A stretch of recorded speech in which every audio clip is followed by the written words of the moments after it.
मेरे बहुत ही प्रिय और बेहद सम्मानित साथियों, हृदय की गहराइयों से अभिनंदन, बहुत बहुत हार्दिक स्वागत। साथियों, चर्चा इन दिनों चल रही है राजयोग के बारे में। और राजयोग का अर्थ केवल ये नहीं है कि किसी कुर्सी को प्राप्त कर लिया जाए, उसके कई पक्ष, कई डायमेंशन होते हैं। और इसी श्रृंखला में आज हम चर्चा करेंगे कि ऐसा कौन सा राजयोग है, ऐसे कौन से ग्रहों की युतियां हैं जो व्यक्ति को छीनी हुई कुर्सी वापस दिलवाती है। साथियों, जब तक हमारे पास में कोई संपत्ति हो, कोई व्यक्ति हो, कोई वस्तु हो, कोई पद तो हो सकता है कि हमें उसकी अहमियत का पता न चले। एक बार उसके छिन जाने के बाद में हो सकता है कि हमें उसकी अहमियत का पता लगे। कई बार ऐसा होता है कि चीज के छिन जाने के बाद ही व्यक्ति को उसकी अहमियत का पता लगता है और फिर वो हाथ पैर मारता है वापस उस वस्तु, उस पद को प्राप्त करने के लिए। कई बार वो उसको पुनः प्राप्त कर लेता है और कई बार वो उसको प्राप्त नहीं कर पाता। तो आज हम चर्चा करेंगे कि कब व्यक्ति अपने राजयोग को, अपने वैभव को, अपने सम्मान, अपने यश को पुनः प्राप्त कर लेता है। ग्रहों का इसमें क्या योगदान है, इस पर हम चर्चा करेंगे। आप अपनी कुंडलियां निकालकर साथ में रखकर टैली कर सकते हैं। इससे पहले एक बेहद जरूरी सूचना कि हम हमारे प्रत्येक एपिसोड के अंत में किसी न किसी जातक के प्रश्न का उत्तर देते हैं और ये प्रश्न हमें प्राप्त होते हैं आप लोगों के ही द्वारा YouTube कमेंट के माध्यम से।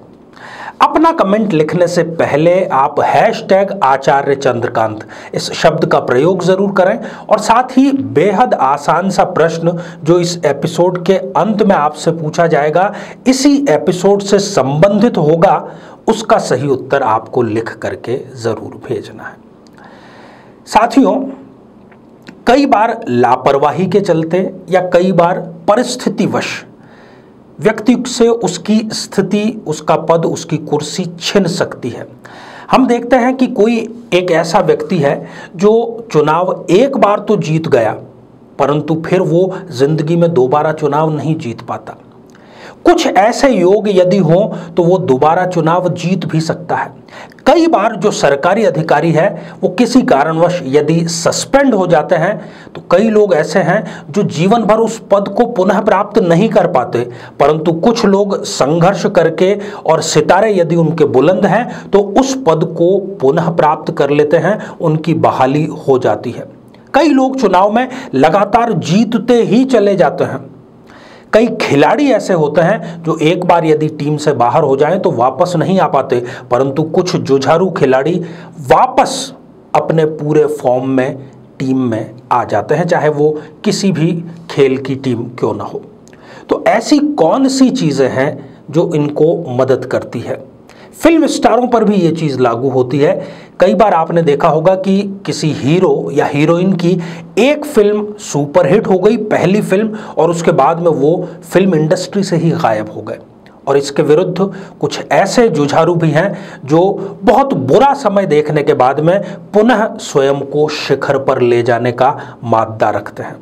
कई सरकारी अधिकारी रिटायरमेंट के बाद में दूसरी पारी की शुरुआत करते हैं। तो आज के राजयोग में, जिसका कि नाम है पुनः राज्य प्राप्ति राजयोग, अब इसका नाम पुनः राज्य प्राप्ति अर्थात वापस राज्य प्राप्ति का है, परंतु इसके जो मायने हैं वो थोड़े इससे ज्यादा हैं। सिर्फ राज्य प्राप्ति से ही नहीं है, आप चाहे किसी क्षेत्र में कार्य करते हैं, उस क्षेत्र से एक बार यदि आप बाहर हो गए तो क्या आप उसको, उस प्रतिष्ठा को, पद को, कुर्सी को पुनः प्राप्त कर पाएंगे या नहीं कर पाएंगे? आइए साथियों, जन्म पत्रिका के माध्यम से इसका विश्लेषण करने का प्रयास करें। साथियों, यदि जन्म पत्रिका में, जैसा कि आप देख पा रहे हैं, जन्म पत्रिका के लग्न भाव में, अष्टम भाव में और 12वें भाव में जितने भी पाप ग्रह हैं, राहु और केतु को आप छोड़ दीजिए, वो कहीं पर भी हो सकते हैं क्योंकि वो हमेशा एक दूसरे से 180 डिग्री की दूरी बनाकर एक दूसरे से 7वें स्थान पर होते हैं, उनको यहां शामिल नहीं करना है। बाकी जितने भी पाप ग्रह हैं, जैसे कि सूर्य, मंगल और शनि, ये तीनों पाप ग्रह जो हैं वो लग्न में या फिर अष्टम भाव में या 12th हाउस में होने चाहिए, और जो शुभ ग्रह हैं वो शुभ ग्रह सप्तम भाव में होने चाहिए, जैसे कि चंद्रमा, बुध, गुरु और शुक्र। कहने का अर्थ यह है, मैं उसको दोहरा दूं, कि पाप ग्रह लग्न में, अष्टम भाव में और द्वादश भाव में हो, और शुभ ग्रह सप्तम भाव में हो। यह है राज्य प्राप्ति का पुनः योग निर्मित करता है।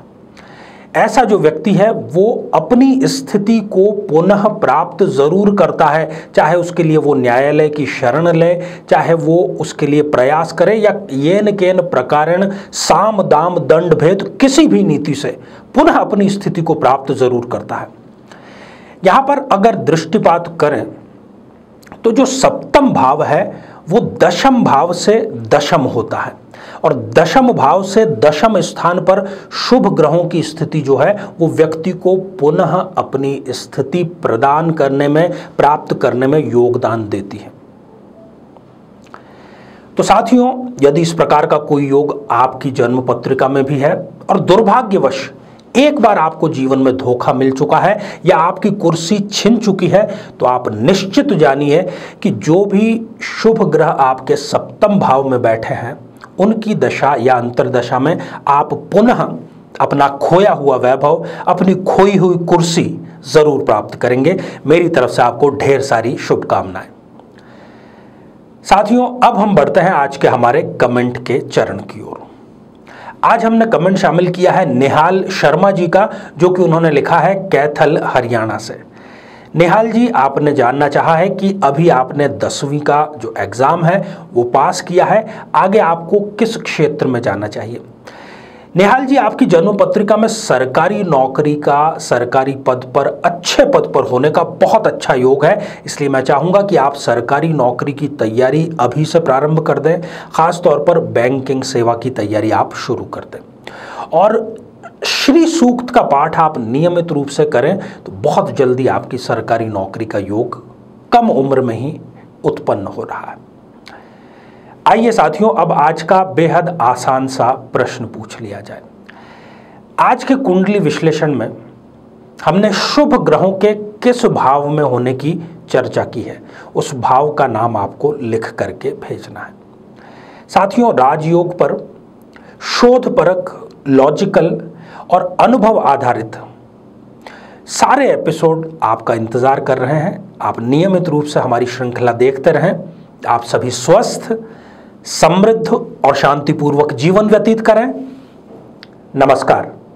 जीवन में किसी समस्या का सामना कर रहे हैं, जैसे कि शादी में देरी होना, पति पत्नी में मनमुटाव या तलाक तक की नौबत आ जाना, संतान का प्राप्त न हो पाना, नौकरी या धन प्राप्ति में बाधा आना, जीवन के प्रत्येक क्षेत्र में किसी न किसी प्रकार की बाधा आना, तो आज ही अपनी जन्म पत्रिका का संपूर्ण विश्लेषण करवाएं और पाएं समस्या से सदैव के लिए मुक्ति।